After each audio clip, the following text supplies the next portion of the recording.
गांव के बाहर एक पुरानी सुनसान हवेली थी, जिसके बारे में कहा जाता था कि वहां जाने वाला कभी लौटकर नहीं आता। गांव के लोग बताते थे कि वहां एक आत्मा का साया है, जो हर अमावस्या की रात शिकार की तलाश में निकलती थी। रवि, जो एक पत्रकार था, इस रहस्य का पर्दाफाश करना चाहता था। उसने अपने दोस्तों को साथ लिया और उस रात हवेली में जाने का फैसला किया। हवेली की टूटी फूटी दीवारें और सन्नाटे में सरसराती हवा ने ही उनकी रोंगटे खड़े कर दिए, लेकिन वे बिना डरे अंदर चले गए। अंदर घुसते ही उन्हें एक अजीब सी ठंडक महसूस हुई। हर कोने में मकड़ियों के जाले थे और फर्श पर बिखरी हुई धूल यह साबित कर रही थी कि वहाँ वर्षों से कोई नहीं आया। तभी अचानक एक दरवाज़ा खुद ब खुद बंद हो गया। सभी चौंक गए। रवि ने टॉर्च जलाकर देखा तो एक पुरानी तस्वीर टंगी थी, जिसमें एक औरत काले कपड़ों में खड़ी थी और उसकी आंखें चमक रही थी। जैसे ही रवि ने तस्वीर को छुआ, हवेली में जोर जोर से हंसी गूंजने लगी। यह हंसी इतनी डरावनी थी कि सबके पसीने छूट गए। तभी तस्वीर में मौजूद औरत अचानक हिलने लगी और देखते ही देखते वह बाहर निकल आई।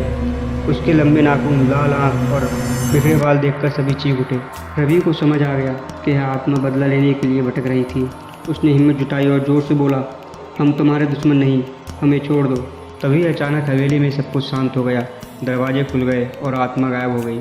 अगले दिन गांव वालों को पता चला कि वह हवेली किसी ज़माने में एक निर्दोष औरत की थी, जिसे वहां जिंदा दफनाकर मार दिया गया था। उस दिन के बाद किसी ने भी उस हवेली में अंदर कदम रखने की हिम्मत नहीं की और वह हमेशा के लिए रहस्यमय बन गई।